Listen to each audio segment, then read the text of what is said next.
Cordial saludo, mi nombre es Uriel Alejandro. Esta presentación es para el curso de Herbología y Alelopatía, para el componente práctico. Y a continuación voy a hablar un poco acerca de los jardines del barrio Normandía. Bien, esta actividad es una actividad pues, académica que busca inicialmente acercarse a los conocimientos sobre herbología y alelopatía. Y eso también implica un conocimiento sobre taxonomía de plantas, que pues ha sido una cosa como de las más interesantes y de las más esperadas en la carrera de lo que va hasta ahora. Y eso también tiene que ver principalmente con el uso de las plantas, tanto usos medicinales como el uso para controlar algunos fitopatógenos o también para mejorar la calidad de los cultivos. Hay un objetivo general y es el de reconocer los compuestos alelopáticos y aleloquímicos de algunas plantas en el barrio Normandía, aquí en Bogotá. Y tiene tres objetivos específicos. El primero es identificar las plantas que tengan un potencial alelopático. Digamos que para esto hice un recorrido previo. El segundo es determinar la taxonomía de las plantas, ya con base a las plantas, digamos que reconocidas, identificadas por su nombre común. Luego se procedió a hacer una clasificación taxonómica. Y finalmente, describir cuáles son las propiedades de cada una de las plantas. Para poder clasificar o facilitar un poco la explicación del trabajo que se hizo, opté por organizar las plantas por familias, por sus familias taxonómicas. En este caso, entonces, vamos a arrancar con las plantas de la familia Urticaceae. Principalmente encontré dos plantas. La primera es la ortiga y la segunda es el yarumo. Estas plantas contienen componentes como alcaloides, por ejemplo. También contienen componentes como flavonoides y también contienen, por ejemplo, monoterpenos, triterpenos. La ortiga es utilizada particularmente mm, para temas medicinales y también se asocia, se suele asociar con plantas como el cannabis. Por su parte, el yarumo, lo que estuve averiguando es que también se emplea, por ejemplo, en aspectos medicinales, pero más tradicionales y como de culturas prehispánicas o de tribus pues indígenas.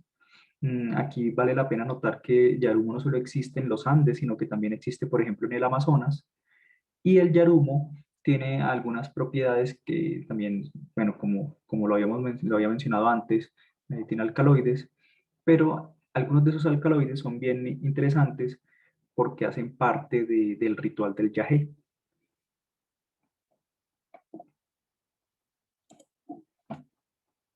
En otra familia, pues la Canabaceae, la familia del cannabis, encontré, bueno, que tenía muchísimas propiedades, la marihuana. Actúa como relajante muscular, como antidepresivo, también como inmunosupresora y antiinflamatoria. Encontré que posee cerca de 500 compuestos, de los cuales se pueden resaltar los cannabinoides, también los terpenos y los flavonoides.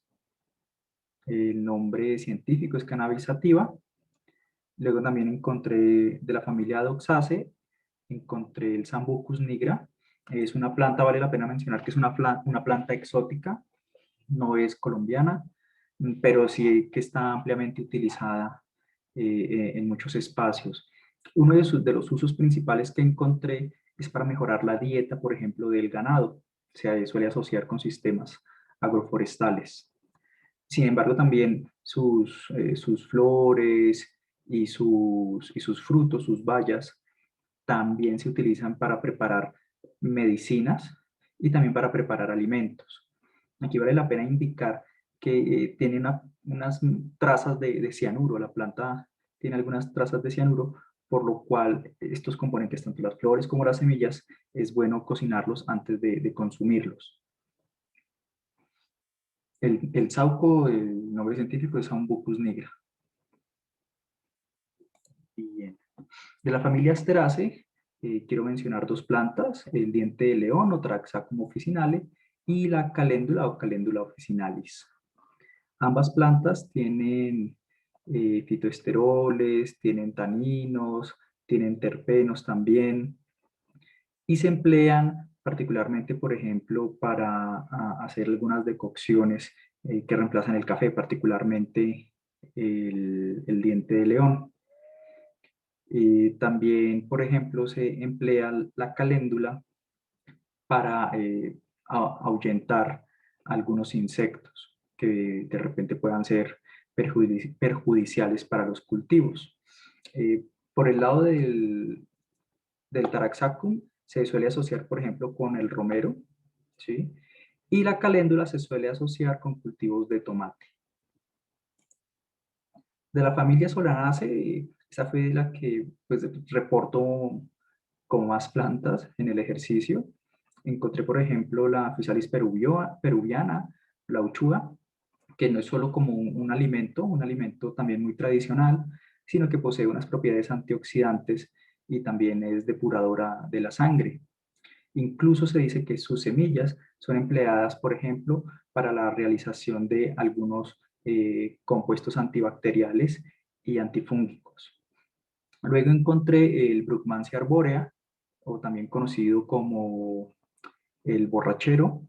Esta es una planta que tiene también una alta cantidad de alcaloides.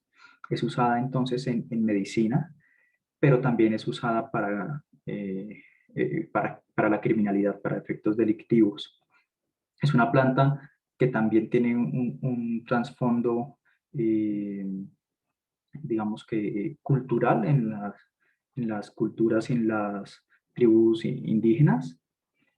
Y encontré un caso muy especial en el que se utilizaban también como en un tipo de asocio agroforestal, se utilizaban este tipo de plantas, de la Brugmansia arbórea, para controlar, por ejemplo, insectos barrenadores en plantaciones de cedro y de caoba. Y finalmente de esta familia quiero mencionar al Capsicum annuum, Capsicum annuum, perdón, que es el ají. En este caso es una planta que tengo aquí en la casa. Mm, Interesante del Capsicum del ají es que tiene capsaicina y este posee un efecto aleloquímico, ya que permite controlar la presencia de algunos insectos, especialmente ácaros.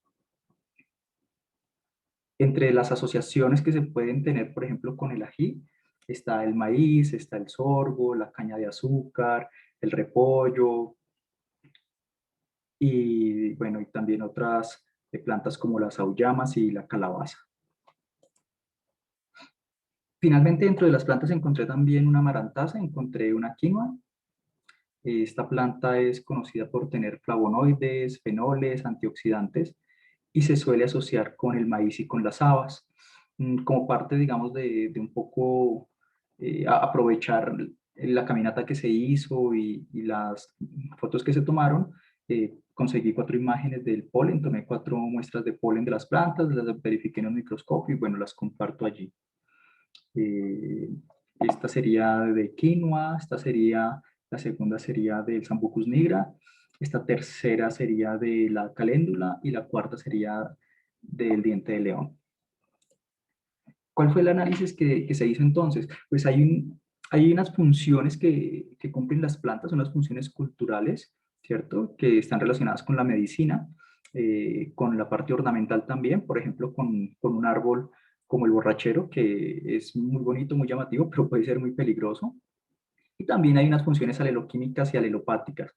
Digamos que en este caso podríamos hablar un poco más de las funciones aleloquímicas, por ejemplo, para desplazar los insectos que puedan existir aquí en las cercanías del barrio, por ejemplo, de los cultivos particularmente, de los jardines mejor particularmente. Y por el contrario, fue muy difícil testear, por ejemplo, las capacidades alelopáticas, precisamente por eso, porque no hay cultivos, sino que hay jardines, no hay cultivos como tal. Algo que me pareció interesante es que el concepto de maleza está vigente. Por ejemplo, cuando yo tomé la flor de Taraxacum aquí del conjunto donde vivo, a la semana siguiente ya habían podado ese prado. Entonces hay ahí todavía un concepto de maleza, pues que depende, por ejemplo, de quien está tomando la decisión sea el jardinero en este caso o el agricultor cuando se hace en un cultivo. Y es básicamente tener una planta en donde no se desea tenerla, esa sería una maleza. También es importante destacar que hay un interés por el cuidado de las hierbas y de los jardines y de los arbustos, más que todo en las casas que tienen su jardín privado, ¿no? Por esas condiciones que, bueno, que cada persona puede cuidar lo que tiene.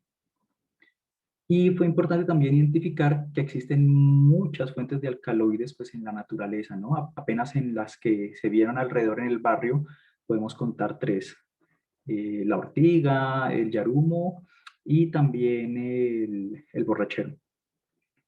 Y finalmente es importante decir que hay tanto una especialización, ¿cierto?, de las plantas en generar algunos compuestos, por ejemplo, como esos alcaloides, pero también hay una generalidad, una generalización de los compuestos que se pueden generar, porque hay muchas que producen, por ejemplo, flavonoides, terpenos, taninos, que eso es bien importante poder reconocer esos diferentes compuestos que generan las plantas. ¿Cuáles fueron las conclusiones? Las plantas nos proveen entonces pues, de múltiples servicios y yo considero que están influenciados por la herencia y la cultura y la tradición, que son elementos también que se deben preservar pues como parte de los conocimientos de la herbología, ¿no? No tanto y no únicamente para la academia, sino también para ser compartidos con las comunidades y el público en general. Algo que me di cuenta también es que es importante poder adelantar estudios sobre la fitoquímica de las plantas para poderlas conocer más a fondo, poder conocer los usos que podemos darle a diferentes hierbas mal llamadas malezas y poder desvirtuar ese concepto o esa clasificación en la que a veces las ponemos. Y también es importante, creo que es bien importante, poder ahondar, poder continuar con el conocimiento y con el aprendizaje frente a la taxonomía de plantas. Creo que es algo que debe estar integrado, por ejemplo, en los conocimientos de los profesionales y los técnicos en el campo de la agricultura, también de las ciencias naturales, y no solo como un elemento para discutir en la academia, sino que también puede ser un elemento para compartir precisamente con la comunidad y con las personas que quieren conocer mucho más acerca de las plantas. Bien, muchas gracias. Esa ha sido toda la presentación. Me fui un par de minuticos más extenso, pero espero que haber abarcado todos los elementos que se requerían. Gracias. Hasta luego.